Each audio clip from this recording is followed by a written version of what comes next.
Hey y'all, it's Sheila. Thank you for stopping by and spending a piece of your day with me. I really appreciate it.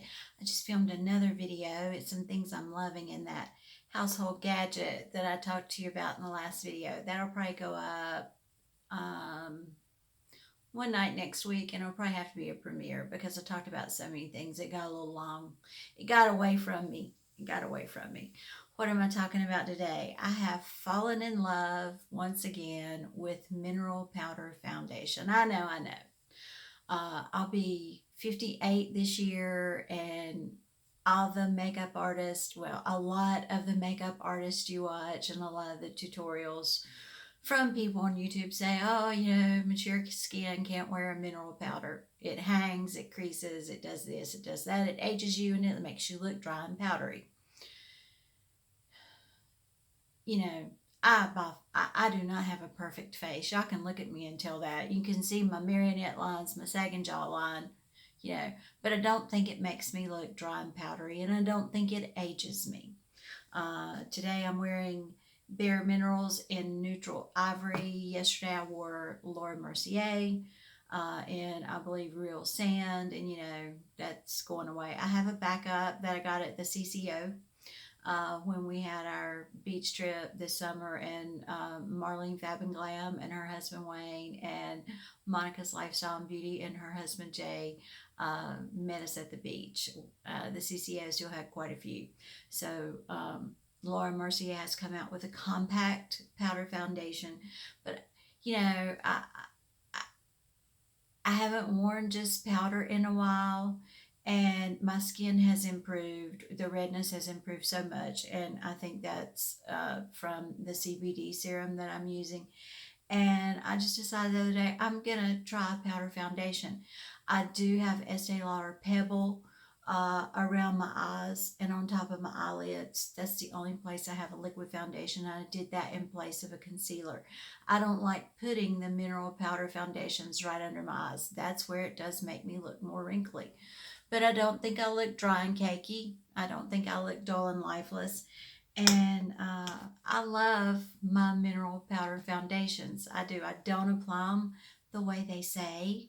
My skin is more, my skin is older now than 30 years ago or whenever I first started using mineral powder foundations. And I don't apply it like they say, tap, swirl, and buff. I don't do that. I take my brush and I tap into it, then I tap it down into my brush head, and then I just press it on. I go over my face like this, and then I start the buffing gently.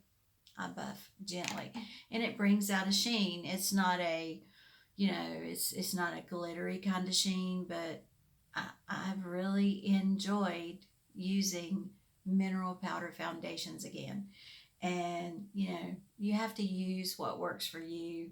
But if your skin is like mine, if you have normal skin, with wrinkles, with sagging, and you're not extremely dry, you may be able to wear a mineral powder foundation too. Um, I just like it.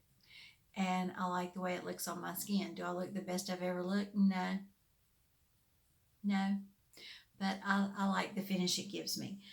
I broke both of my lash curlers, both of them. And some people have an aversion to lash curlers. I know that. And I broke down and I went into our Ulta. I don't like going in there.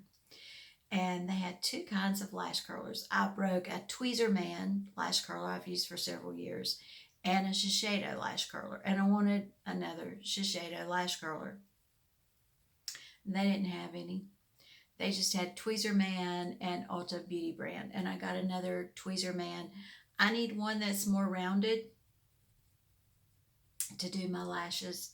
And I like that Tweezer Man, depending on which one you get, usually gives you a little vial with some refills in it. And I like that. I'm having trouble with my lashes right now. I don't know if you'll be able to see it. I've got a big gap, two big gaps in this one, and a gap in this one. These I pulled out on my right eye. I pulled them out. Well, Sheila, how'd you do that? Well, I was sitting here propped up. I believe my sweet, sweet friend Mary Ellen Mary Ellen after 60. I believe she's done this before. I believe I've heard her talk about this. She was propped up with her elbow, curling her lashes, and her elbow slipped, and she pulled out some lashes. I pulled out a section of lashes on this side doing that, and it smarted a little bit. So I don't normally prop up my elbow on something, but I've been having trouble with my elbow on, you know, my dominant side. And so I propped up and it slid right off this desk and ripped out some of my eyebrows. This one is shedding from eyelash serum. I always get shedding on my left eye, not my right.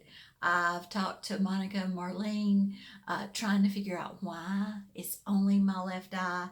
I sleep on my back, my left and my right sides equally during the night, and it's always my left eye. So, and I'll get these little bald spots, and it'll last about a month and a half, and then they'll come back, and then it'll happen again. I don't know why.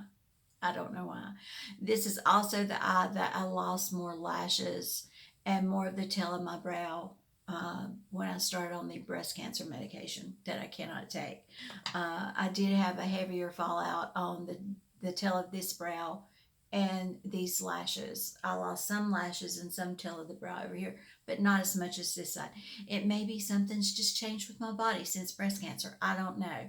But I thought I'm going to try the Thrive mascara that everybody was talking about a while back. Yeah, this is very heavy. It's a nice mascara. Uh, I put on 2 coats. It's a tubing mascara. I really liked it. I think once I get some brows grown back in, I might like that. I was running out of a mascara I had been using, and I try not to have too many open at a time. So those are just some things I've been doing. If you're interested in what makeup I have on, I'll list it below. And the video talking about some new loves, a pair of jeans that I am truly, madly, deeply in love with, and the home gadget that'll be coming. I hope this goes up Friday. That'll be coming next week. So there you go. Y'all have a great day. Make it a great day. I'll see you later. Bye now.